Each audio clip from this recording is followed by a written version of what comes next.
छत्रपती संभाजीनगर जिल्हा परिषदेचे माजी उपाध्यक्ष तथा ठाकरे गटाचे नेते बद्री भुमरे यांनी महायुतीचे उमेदवार संदीपान भुमरे यांच्यावरती गंभीर आरोप केले आहेत।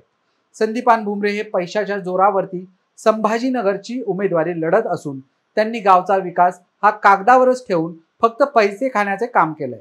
या माणसाने उद्धव ठाकरेंना धोका दिला असून हा अत्यंत खोटारडा माणूस आहे असं म्हणत त्यांच्यावर विश्वास ठेवू नका अशी टीका बद्री भुमरे यांनी केली आहे।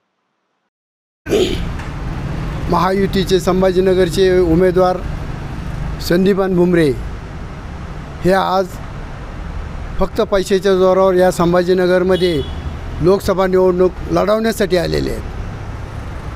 ज्या व्यक्तीने गावचा विकास हा फक्त पैसे खाण्यासाठी केला, गावामध्ये आज रोजी 50 रुपये ड्रमप्रमाणे पाणी जनतेला विकत घ्यावं लागतं। म्हणजे ही परिस्थिती स्वतःच्या गावची असताना आज हे संभाजीनगरला काय पाणी देणार?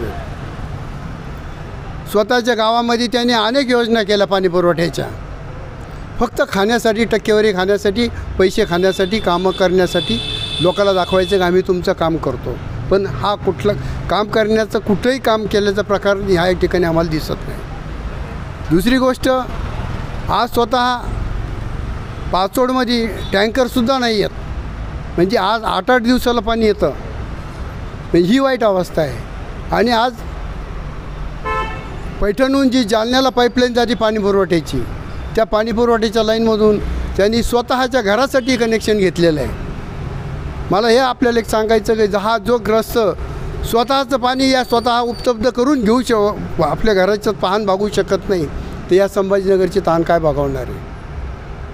म्हणून मला या ठिकाणी आपल्या सगळ्यांना विनंती करायची, या संभाजीनगरमधील, शहरामधील सर्व जनतेला, जिल्ह्यामधील जनतेला, हा माणूस खोटा आहे, खोटारडा आहे, ह्या ओरिजिनल हा गद्दार आहे। यांनी ग्रामपंचायतमध्ये ज्या मंडळीने याला उभा केलं त्यांना धोका दिला, श्रीमंत पाटील शेळके जिजा, त्याच्यानंतर ज्या सुदामराव सिसोदेने त्याला कारखान्यामध्ये संचालक घेतलं, त्यांच्याशी गद्दारी करून त्या कारखान्याचं चेअरमनपद ताब्यात घेतलं, ज्या घोडकेने त्याला पंचायत समितीचं उपसभापती केलं, त्या घोडकेचा शरद सहकार कारखाना यांनी ताब्यात घेतला आणि घोडकेला काढून दिलं। हा ओरिजिनल गद्दार आहे। ठाकरे साहेबांनी, बाळासाहेबांनी याला उसाच्या पाचटातून आज याला आमदार केलं, उद्धव साहेबांनी याला मंत्री केलं। फक्त यांनी खोटे आश्वासन दिले किंवा उद्धव साहेब जर म्हटले तर मी 7व्या मजल्यावर उडी मारील, पण यांनी 7व्या मजल्यावर उडी मारली नाही, पण उद्धव साहेबांची गद्दारी केली आणि हा शिंदेसोबत गेला। अशा या गद्दार माणसावर आपण विश्वास ठेवणार आहात का? हे ओरिजिनल गद्दार आहे, कारण की याने आतापर्यंत याचा इतिहासच गद्दारीचा आहे। म्हणून या ठिकाणी मला सर्व संभाजीनगरमधील, संभाजीनगर शहर असेल, जिल्हा असेल, या जिल्ह्यातील सर्व मंडळीला म्हणायचं की या गद्दार माणसापासून आपण सावध राहावं, अशी ही या ठिकाणी आपल्याला विनंती करतो।